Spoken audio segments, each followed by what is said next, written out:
Improving that is to say, define exactly what is meant by the regular expression. You need to say, okay, what are all the strings that are going to match this regular expression? And that's what we call as the semantic function or the language defined by a regular expression.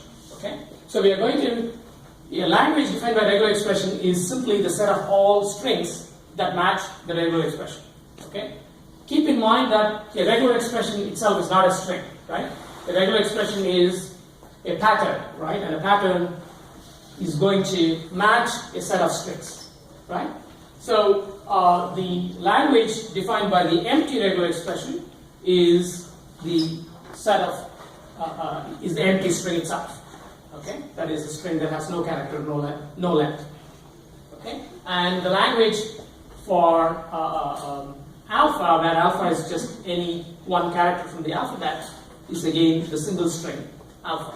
Okay, and if you have L1 or R1 or R2, right, then what you say is that you get the set of strings that match R1, get the set of strings that match R2, and you take the union, and that is the set of strings that match L of R1 followed by R2. Okay. Similarly, we can define what is concatenation and what is closure in the same way. Okay. So we are trying to study algorithms. So regular expression is really a specification formalism, right? So we want to say, okay, here is a pattern that I want to search in some piece of text, right? So this is how I want to specify my search. But it is not how, the actual task of searching has to be done using some algorithm, and for that we are going to talk about finite state automata. Okay? So finite state automata it's a familiar topic. I will assume all of you know about it, but we will again go through it very briefly to review the concepts, and then when we get to the point of the algorithms for matching regular expressions, that's where we're going to start spending a little bit of time going into the details. Okay, so a finite state automaton has a bunch of states.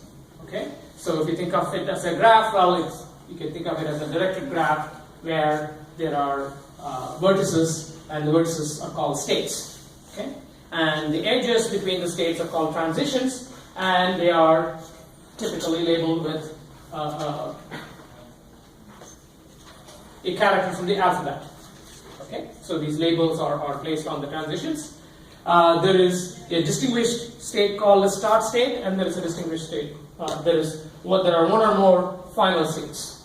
Okay, and the purpose of an automaton is as an acceptor of a language.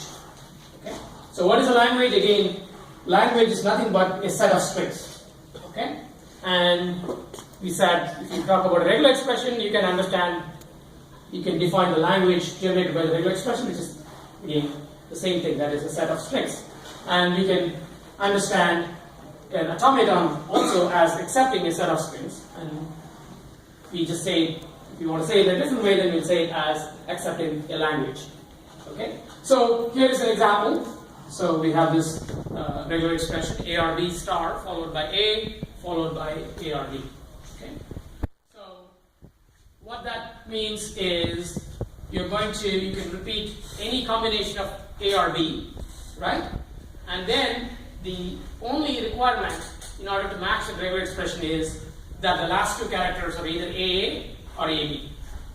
Right? Can you see that? Because ARB star is going to match anything, right? Because alphabet is, as I said, just consists of A and B in this case. So ARB star is going to match any sequence of characters, and so the only requirement there is that it ends with either AA or AB. Okay? And if you have, sometimes regular expressions can be understood at this level of detail, and then you can immediately draw a finite state machine that accepts it. Okay, a deterministic finite state machine that accepts it. But in many cases you cannot, and then you draw what are called non-deterministic finite state machines, where the transitions out of states are not mutually exclusive. Right? So in here, you can see that from state 1, when you see a symbol A, you can either go to state 2 or you can stay in state 1. Okay? And it's intuitively it's actually very easy to write out a non-deterministic finite state machine from a regular expression. Okay? So in this case, what you're doing is, well, I can do A or B star, which is, this state is actually accepting the A or B star.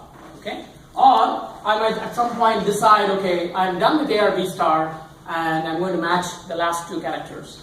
And then I take this transition, and then I take either A or B and go to the final state. Okay?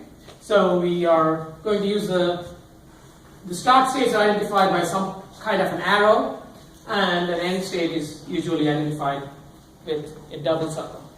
Okay? Any questions so far?